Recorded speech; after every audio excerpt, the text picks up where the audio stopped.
Bismillahirrahmanirrahim. The topic for today is gene control, and we are going to distinguish between structural and regulatory genes, as well as we are going to discuss the difference between repressible and inducible enzymes, then explain genetic control of protein production in a prokaryote using lag operon, explain the function of transcription factors in gene expression in eukaryotes, and then explain how gibberellin activates genes by causing the breakdown of protein repressors, which normally inhibit factors that promote transcription. So let's move on to the topics, gene control.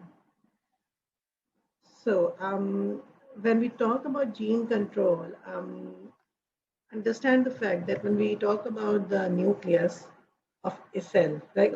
So every cell contains the same DNA, right? DNA of a person is unique. So if we talk about a human body, so every single cell of the body would contain the same genes, right? So gene expression actually is a process by which the information that is encoded in the gene basically, right, is used to direct the assembly of a protein molecule, right? Because actually our cellular mechanisms are all actually how should I put it? Actually, they depend upon the proteins or the enzymatic reactions, basically. So these proteins are actually this whole information is encoded by the gene, right? So cell reads the sequence of the gene in groups of three bases, right? So it actually reads that in triplets, and then like those triplets actually then code for a particular amino acid, then like particular amino acids then combine together to make a particular enzyme or a protein, right? And the thing is that DNA is exactly the same in all the cells, right? But every gene is not going to be expressed in every cell, right? Because our body does not require every single type of protein all the time. Or let's just discuss it using the example of an enzyme, maybe that every enzyme may not be required all the time, right? So that's the thing then. Every gene will not be expressed in every cell, right? So much so, not all of these genes are expressed all the time also, right? So there are several mechanisms that exist within the cells to make sure that the correct genes are expressed in the correct cell at the right time. So whenever there's a requirement, only then they are actually expressed, right? And then they will actually code for a certain protein. So this whole genetic control actually, like it involves regulatory genes. So regulatory genes control which genes will be expressed, which protein will be made. All right, then. So we'll be talking about two type of genes, regulatory gene and structural gene. So regulatory gene, as we were discussing, is something that actually is controlling, right? So regulatory gene codes for a protein, which can be an activator or a repressor, right? So it codes for these proteins. So if it's an activator, it is going to help control the expression of another gene, right? So another gene has to be expressed or not, another protein has to be made or not. This is all being regulated by this activator, like regulatory gene basically, but activator actually will determine if that particular protein has to be made, right? While the repressor protein is going to suppress or stop the gene expression if certain enzyme or protein is not required. So repressor protein will be made by the regulatory gene, right? And then it will suppress or stop the gene expression, right? So this is what a regulatory gene does. So it can code for an activator or a repressor, right? The second type of gene that we're going to talk about is the structural gene. So again, this is all under the control of regulatory gene. Regulatory gene actually controls all this, right? But a structural gene codes for a protein that has a function within the cell.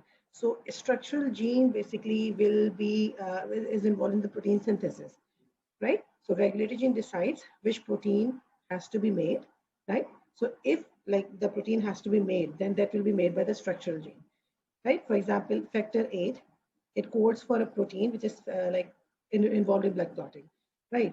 So factor 8 gene codes for this protein, right? If this factor is not there, right? So because this factor 8 actually is involved along with platelets in the process of clotting. So if this factor 8 is not there, clotting would not happen, right? So these structure and regulatory genes that work together are usually found close together as well, right? So we discussed two terms here, regulatory and structural genes, right? So genes that code for proteins, remember the ones that are involved in the protein synthesis are known as structural genes. Such proteins will literally form part of a cellular structure, but they may also have some other roles such as acting as an enzyme. While the gene that codes for proteins that regulate the expression of other genes, right, are called as regulatory genes, right? So the proteins that they're coding for may act as activators or they may act as repressor. Now, just for understanding purpose, if you look at this diagram here, so here they've shown you DNA strand, this whole structure that you're seeing here, and this is the regulatory gene, right? And then you can see we have other genes here also, structural genes. So structural genes actually are involved in protein synthesis. So, but this all actually depends upon the regulatory gene. If regulatory gene actually codes for a protein that acts as an activator, right? So these structural genes will be formed, transcription will happen, mRNA will form, and further after translation, definitely proteins will be formed, right? But if the same regulatory gene produces a repressor protein, right? So repressor will not let these structural genes actually these genes will not be expressed at all, right? So if there is a repressor, so it means no transcription will happen, no translation, no protein synthesis at all.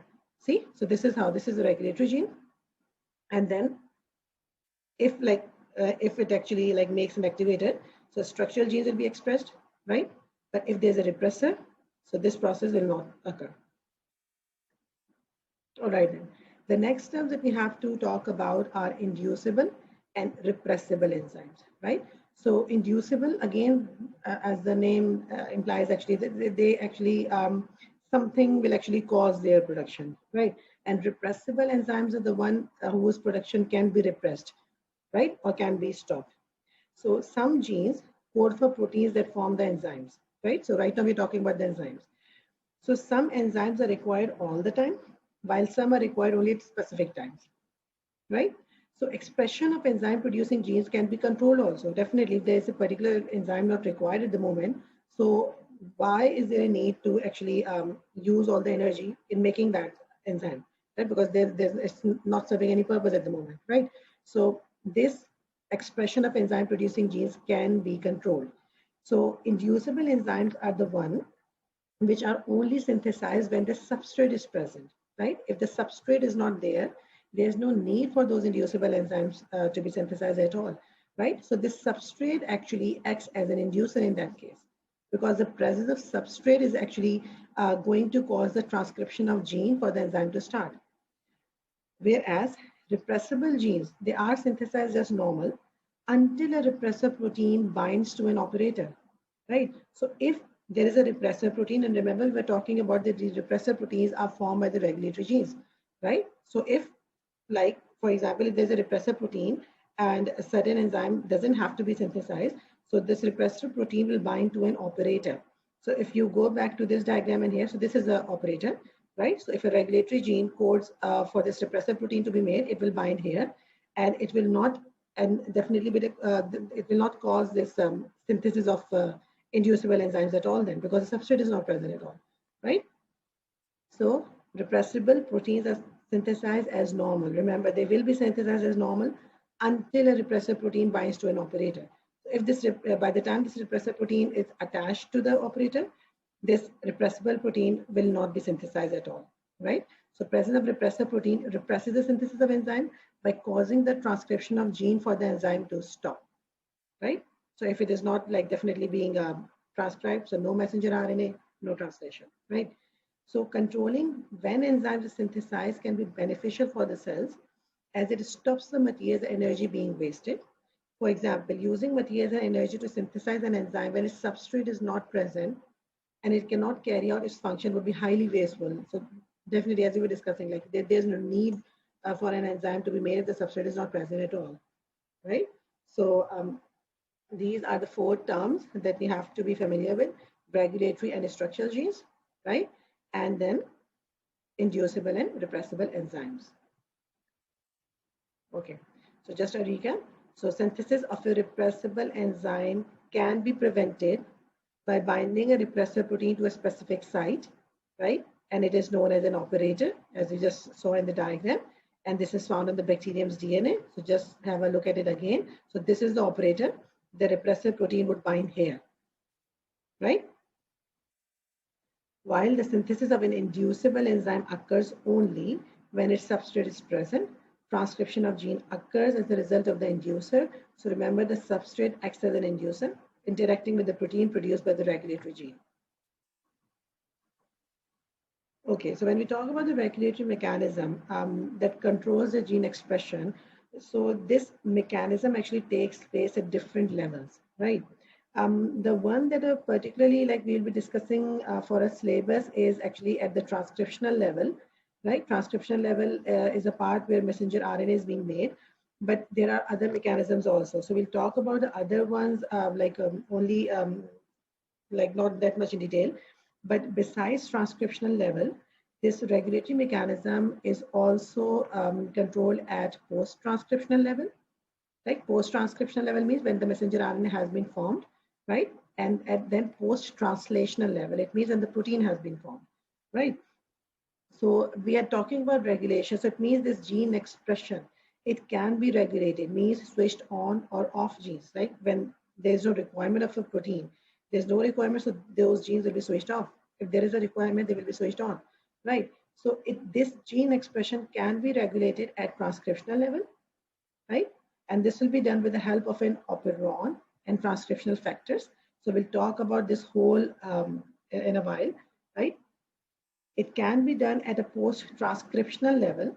So post-transcription level is actually when the messenger RNA has been formed, it has to be edited also, right? So this editing of this messenger RNA is known as splicing.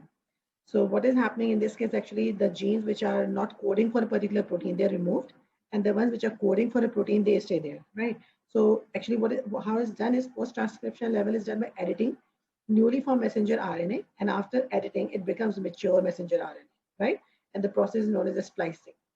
And the other like type of gene control can also be done at post-translational level. It means the protein has been formed, but now it can be activated, right? So it is done by the activation of proteins through cyclic AMP. Cyclic AMP actually acts as a second messenger, right? So, but we'll talk in detail about the transcriptional level. Okay. Now, as we are discussing all these points, there are still certain terms that since we'll be using in like different like the lac operon and the other procedures about. So we need to be familiar with these terms. Operon, promoter, and transcription factor. Because we are going to use these, so it's better that you know what we are talking about right now. So in genetics, an operon is a functioning unit of a DNA, right? So we are talking about the bacterial DNA. So bacterial DNA, generally they are in the circular strand form. So this operon is actually a small portion of this, right? And let's say you have actually like opened this whole strand up. So operon is a functioning unit of DNA. It contains a cluster of genes under the control of a single promoter. So there's a single promoter, right?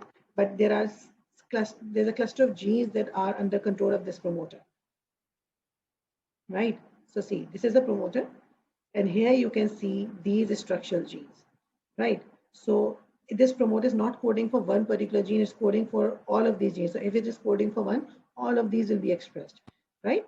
So these are cluster of genes, right? So this is an operon. So if you look at this part here, this is an operon, right? And it consists of three parts: promoter, operator, and the structural genes, right? So this is an operon. Regulatory gene is not a part of operon. It's a part of this DNA strand, right? But operon consists of a promoter, operator, and the structural genes, right? Now, the second term that we need to be familiar with is promoter. So promoter is a sequence of DNA to which proteins bind that initiate the transcription of messenger RNA from the DNA, right? So to this promoter actually, right, proteins can bind, right? So this is a part of DNA, right, to which proteins would bind. So if the proteins are going to bind here, so this is going to initiate the process of transcription, because what will happen, so this can be an enzyme also that is binding there. So if it binds here, so what will happen, these genes will be expressed. As the genes are going to be expressed, transcription is going to happen, right? Messenger RNA will be formed, and finally translation will happen, and then proteins will be formed, right? So this is what happens at the promoter. Now, the third term that we need to be familiar with is the transcription factor. So this transcription factor is a protein that controls the rate of transcription of a genetic information from DNA to messenger RNA. And we talk about the rate of transcription, it means we're talking about the speed, right? How fast is that messenger RNA being formed, right? So how fast is this genetic information being transferred from DNA to messenger RNA, right? And it binds to a specific DNA sequence, right? So this is what a transcription factor does. Clear? All right, then let's talk about the transcriptional level control of gene expression. So when we talk about the eukaryotic transcription factors, these factors bind to specific sites in the DNA near the initiation point of the target gene, right? So they are actually going to express a certain gene, a target gene. So these transcription factors to bind to specific sites in the DNA. However, in prokaryotic transcription, the transcription factors bind to the operon, right? And we were discussing about the operon a while back. It consists of a promoter, an operator, and then it can have structural genes. The one that we are going to discuss is about the lac operon, right? So we will be talking about the structural genes which are LAC-Z, LAC-Y, and LAC-A, right? So in prokaryotes, these transcription factors would bind to this operon, right? We'll be discussing about lac operon, but this there's another example of it, that is tryptophan operon, right? We'll be talking in detail about the lac operon. Now, since the prokaryotic DNA is circular, it needs an operon to start the transcription, right? This operon is a short stretch of DNA, as you can see here in this diagram here, right? Let me use, yeah. So this is a strand of DNA that you're looking at, right? So this is a short stretch of DNA. It involves the structural genes that you're looking at here, LAC-Z, LAC-Y, LAC-A, right? It also requires the control elements. So control elements are actually these promoter and operator. These are the control elements, as well as it requires a regulatory gene, because definitely regulatory gene is actually going to control whether these genes have to be expressed or not, right? And this we saw in the previous diagram, right? So this is the regulatory gene. And then you can see here, this is the whole operon, right? So this part of DNA, right? And here you can see these are the structural genes here, right? And these are known as the control elements, the promoter and the operator, right? So structural genes synthesize proteins, as we were discussing. These are synthesizing protein.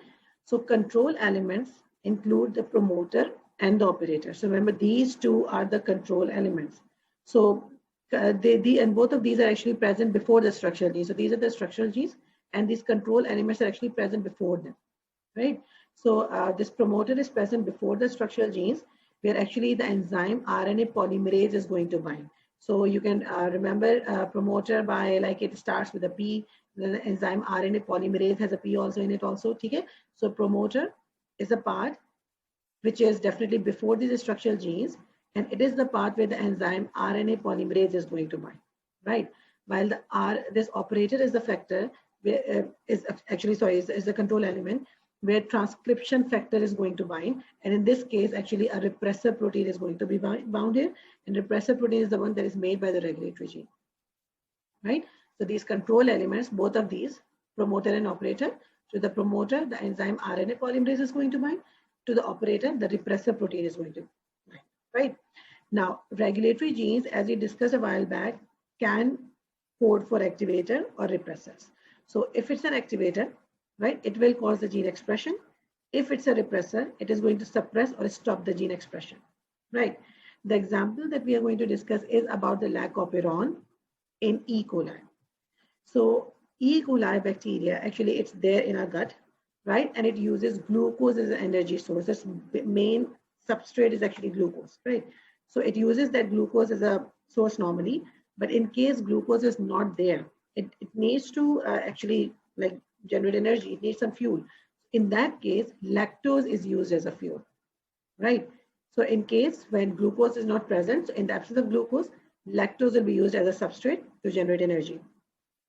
So the three structural genes in lac operon are LAC-Z, LAC-Y, and LAC-A, right? And they're coding definitely for three different enzymes.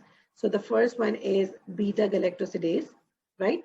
Which is being uh, made by LAC-Z, right? Then permease by LAC-Y and transacetylase by LAC-A, right? So these are the three enzymes, right, being produced by these three structural genes in the lac operon. Now, in the absence of lactose, and lactose is not there. So what will happen? This lac repressor, the repressor protein, which is the transcription factor, it binds to the operator, thereby stopping the transcription of lac operon, right? So if there is no lactose at all, so what would happen in that case? This repressor will keep on attaching to the operator. It will stay there, right? So this repressor protein actually has binding sites, right? So one of the binding site is actually like it's through that binding site is attached to the operator. And then you can see here, if I could erase this part from this. So you can see there is another like attachment site to which the substrate can attach.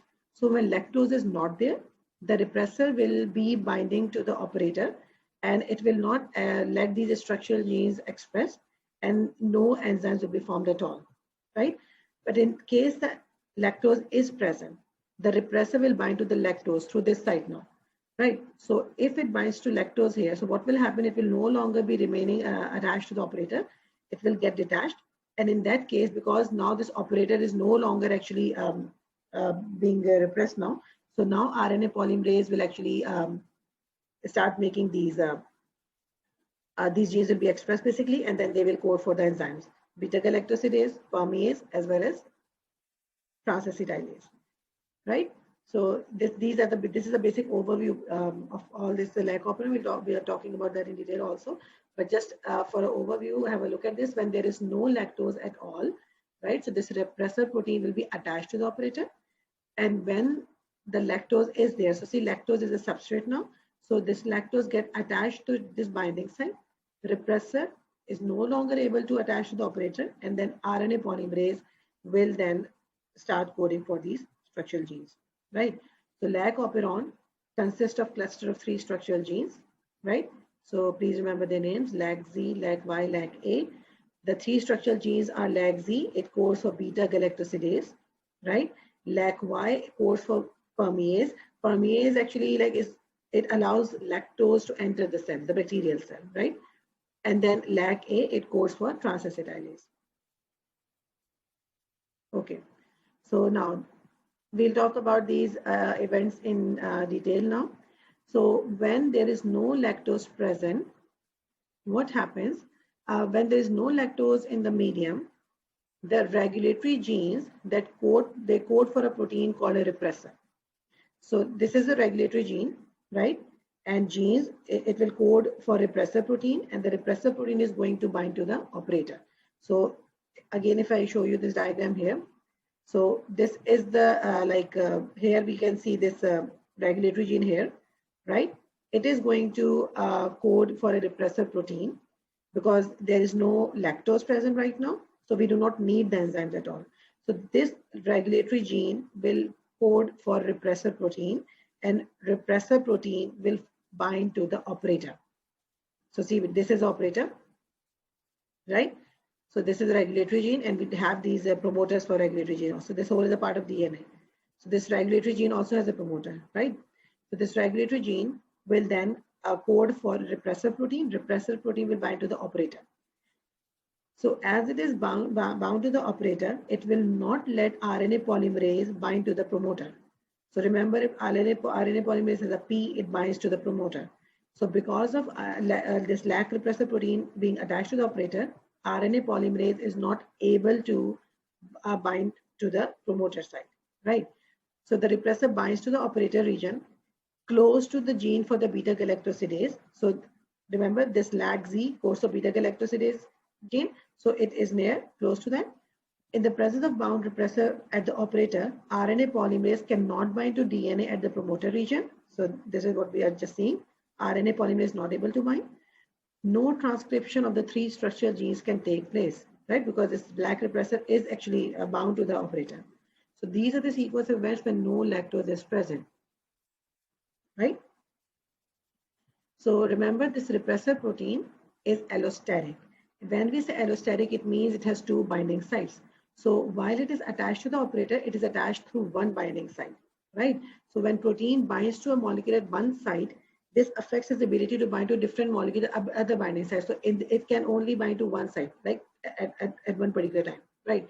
In case when there is substrate, lactose is there, right? So lactose has this different binding site, and it has a different binding site to attach to the DNA, because this is DNA strand, right? So it has a different binding site to get attached to the DNA, right? So when lactose is there, right, it would go and bind to this site. And because of that, what will happen, this repressor protein will no longer be binded to this operator anymore then. So because of that, because what happens is that there will be conformational changes in the shape of repressor, right? It will no longer be attached to the operator. It will get detached, right? Because here you can see this is the lactose. It gets attached to its specific binding site here, right? And this will then allow RNA polymerase, right, to get these structural genes expressed. And now they will make those enzymes which are required. So beta galactosidase, permease, and transacetylase. All right then. Now, these are the sequence of events when lactose is present. So when lactose is present in the medium, what will happen? Lactose will be taken up by the bacterium. So see, lactose, like together, the molecule is big, it cannot like get inside the cell, but some of it still can enter the bacterium, right? If it enters the bacterium, it will bind to the repressor protein. So remember, because this DNA material inside the bacterium, so some of the lactose can enter, right? Lactose binds to the repressor protein. So you can see here, originally this repressor protein was bounded to this operator, but once the lactose is there, it gets attached to its specific binding sites on the repressor protein, right? Distorting its shape and preventing it from binding to DNA at the operator site. So it cannot bind to the DNA at the operator site anymore now. Transcription is no longer inhibited, and the messenger RNA is produced from the three structural genes, because now these three structural genes will definitely be transcribed, and then these three enzymes will be made. The genes have been switched on and are transcribed together. This mechanism allows the bacterium to produce beta galactosidase, permease, and transacetylase only when lactose is available in the surrounding medium, and to produce them in equal amounts. It avoids the waste of energy and materials in producing enzymes for taking up and hydrolyzing a sugar that the bacterium may never meet. However, the sugar can be hydrolyzed when it is available. The enzyme beta galactosidase is an inducible enzyme. And we are saying it as an inducible enzyme because it is produced when the inducer, the substrate, is present. The substrate in this case is lactose. Right, so here you can actually see the same thing as a review, right? So the regulatory gene, they code for the lac repressor protein. So remember, this is a regulatory gene. It will code for a repressor protein. The repressor protein will keep on attaching to this operator, and it will inhibit the expression of these structural genes. It means no enzyme is going to be made, and this will be the case in case the substrate is not present. There is no lactose at all. Right? So RNA polymerase will not be able to attach to the promoter, right? But in case the substrate is present, lactose will bind to its own specific site on the lac repressor protein. Lac repressor protein will detach from the DNA, and this will then allow RNA polymerase to attach to the promoter, right? And then it will transcribe the operons, the structural genes. So this much about the lac operon. The expression of genes can be transcriptionally regulated. Such regulation is a critical feature of both eukaryotic and prokaryotic organisms. One of the classical systems used to investigate transcriptional regulation was originally investigated by Jacob, Monod, and Pardee. Their studies involved the transcriptional regulation of the genes used to ferment lactose in the bacterium Escherichia coli. 3 genes clustered together on the chromosome are required for the bacterium to utilize lactose.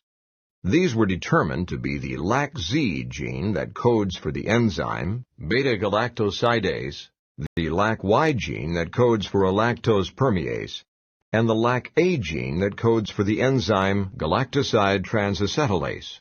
The LAC-P region is the promoter that is needed to transcribe the LAC-Z, LAC-Y, and LAC-A genes as a single polycistronic mRNA.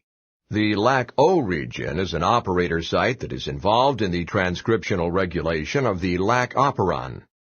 The unit consisting of the LAC promoter, LAC operator, and the LAC-Z, LAC-Y, and LAC-A genes is called the LAC operon. Located near, but not in tandem with, the LAC region is the LAC-I regulatory gene that codes for an mRNA that is translated to produce a protein referred to as the LAC repressor. In the absence of lactose inside the cell, the LAC repressor protein is active. In its active state, the LAC repressor recognizes and binds to the LAC operator site. When the LAC repressor is bound to the LAC operator site, RNA polymerase is prohibited from recognizing the LAC promoter, and the LAC-Z, LAC-Y, and LAC-A genes are not transcribed. When lactose enters the cell, a small amount of it is converted to allolactose via beta-galactosidase. Allolactose binds to the LAC repressor. This causes a conformational change in the LAC repressor protein that prevents it from binding to the LAC operator site. Inactive LAC repressor is unable to bind to the LAC operator site. Without an active LAC repressor bound to the LAC operator site, RNA polymerase is able to bind to the promoter, and a polycistronic messenger RNA is transcribed that includes the LAC-Z, LAC-Y, and LAC-A genes. This polycistronic messenger RNA is then translated to produce the beta-galactosidase, lactose permease, and galactoside transacetylase proteins. Therefore, the induction of the LAC operon enables the bacterium to efficiently transport lactose into the cell and metabolize it. Now, the other type of the level control level of gene expression is post-transcriptional level, right? So post-transcription means the messenger RNA has been formed, right? But now it has to be edited. So editing messenger RNA by splicing to produce mature mRNA, and splicing is a process by which the introns, so see, introns are actually the ones which are not coding regions of the gene. So here you can see introns that actually has this alternating pattern. So we have exons and introns. Exons are the ones that are actually coding regions for the genes, right? So this is a primary RNA structure, right? So after this splicing, what happens? These introns get removed, right? So this is a process by which the introns, the non-coding region of the genes, are excised out of the primary messenger RNA, and the exons that are actually the coding regions, they are joined together to generate a mature messenger RNA that later then serves as a template for synthesis of specific protein.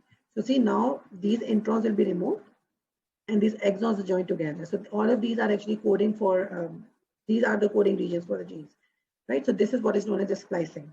So this type of gene level control is known as post-transcription, right? So we just saw that in the diagram. So let me go through that also. So these are the part of the DNA which do not code for the amino acids. So here we talk about the introns, right? Which are known as introns. The coding parts are known as exons. Both introns and exons are transcribed into the primary messenger RNA transcript. Removal of introns from pre-mRNA to make it mature mRNA is known as a splicing, and this whole process takes place inside the nucleus. The mature mRNA comes out of the nucleus to the nuclear pore, the cytoplasm for protein synthesis. So the messenger RNA that we talk about, the one that is actually going to attach to the ribosome, is the one which is in the mature form. So this is the second form in which gene expression is controlled. And the third is post-translational control. Post-translation control is the one when the protein has been formed, right? So this occurs while as a protein is formed, but it gets activated now. So this occurs by activation of proteins with the help of cyclic AMP. Now, cyclic AMP acts as a second messenger. So see, this is, let's say this is a water-soluble hormone here, right? So water-soluble hormone will then leave the blood, right? It will go to the target cell, and then it would have this specific receptor on the target cell. As it binds to the receptor, it activates the G protein. As the G protein gets activated, it activates the enzyme adenylyl cyclase, which is also bound to this cell surface membrane. As adenylyl cyclase gets activated, right, it converts ATP into cyclic AMP. Cyclic AMP then acts as a second messenger, and it will then activate the enzymes inside the cell, such as protein kinase. This protein kinase will then activate other series of enzymes, and this whole enzymatic cascade will actually become activated, right? And this will actually lead to then alter the cellular activity there. So this is what we call as a post-transcriptional control of gene expression, right? All right then. The next part that we have to talk about is the transcription factors and gene expression in eukaryotes. Now these points are from your book, and again, you have to actually learn these points. Like, there's no way you have to learn them. So generally, the number of different proteins that act as transcription factors increases with increasing number of genome, because we're talking about eukaryotic cells. So we have a huge genome, a huge genetic material also, right? So because of that, the number of transcription factors will also increase. This indicates that eukaryotes have many more ways of regulating gene expression than prokaryotes. Now, when we talk about the effects of transcription factor, these are as follows. So these are 6 points. So the first effect is that general transcription factors are necessary for the transcription to occur. So if transcription has to occur, we need these general transcription factors. They form the part of a protein complex that binds to the promoter region of the gene concerned, right? Because if they bind to the promoter region, only then this transcription is going to occur. Other factors activate appropriate genes in sequence, right? And thus they let them to make this correct pattern of development of body regions. Transcription factors allow responses to environmental stimuli, such as switching on correct genes to respond to high environmental temperatures. Hormones have their effects through the transcription factors, right? Our transcription factor is also responsible for the determination of sex in the mammals, right? Because whether it's a male or a female, this is all done by the transcription factor. Some transcription factors, including the products of proto-oncogenes and tumor suppressor genes, regulate the cell cycle, growth, and apoptosis. Apoptosis is actually the programmed cell there, just like red blood cells. They get destroyed after a certain life time span, like for 120 days, right? So these are all the 6 points. And again, you have to learn them. You can sometimes get a very complex question based on this, but these points have to be learned. Now, the last thing that we have to talk about is the role of gibberellins, right? So gibberellin is actually a plant hormone. And what it does is that actually it's in a dormant seed actually, it's there in the embryo, right? But once the seed absorbs water at the beginning of germination, this will stimulate the embryo to produce gibberellins. As the gibberellins are produced by the embryo, they get released into this, endosperm, right? They get released in the endosperm and then they diffuse into the aileron layer. So this here that you're looking at is the aileron layer, right? So this is a seed and this is the aileron layer of the seed. So gibberellins are released from the embryo, right? They would go and diffuse into the aileron layer and they would actually bind to a specific receptor there, right? What happens after that, this stimulates the cells to synthesize amylase. So amylase is an enzyme that hydrolyzes a starch. So a starch is actually present here in the endosperm. So this amylase mobilizes the energy reserves by hydrolyzing a starch. The starch then converts into maltose. Maltose then gets broken down into glucose, and then glucose then goes inside this embryo, right? And then it is used by the embryo for aerobic respiration, right? So it then, the energy is then provided to this growing embryo. So this is the whole process that occurs because of gibberellin, right? Okay, now let's talk about this role of gibberellin in a barley seed. What gibberellin does basically is that it causes increase in the transcription of messenger RNA that codes for amylase enzyme, right? Because if the gibberellin is not there, right, it cannot code for amylase enzyme. The amylase enzyme is not formed right? The starch remains there, right? It is there in the endosperm, right? This amylase is only being formed in response to gibberellin, right? But how does gibberellin does it? It actually destroys these DELA proteins, right? DELA proteins actually they inhibit the factors that promote transcription. So let's talk about how this whole process happens. So it has been shown that in barley seeds, application of gibberellin causes an increase in the transcription of messenger RNA coding for amylase. So how does gibberellin does it? Let's have a look at the diagram here. See, so here they've shown your gibberellin molecule, and this has been released as the seed absorbs water. So it gets released by the embryo, and then it diffuses into the aileron layer. So just have a look at the diagram again. So this is gibberellin. It gets diffused in the aileron layer. So it has a receptor there. It binds to the receptor, right? As it binds to the receptor, then this, and then finally it gets attached to this enzyme also. So here you can see gibberellin, it binds to this receptor, and then this enzyme. Now, because of that, what happens?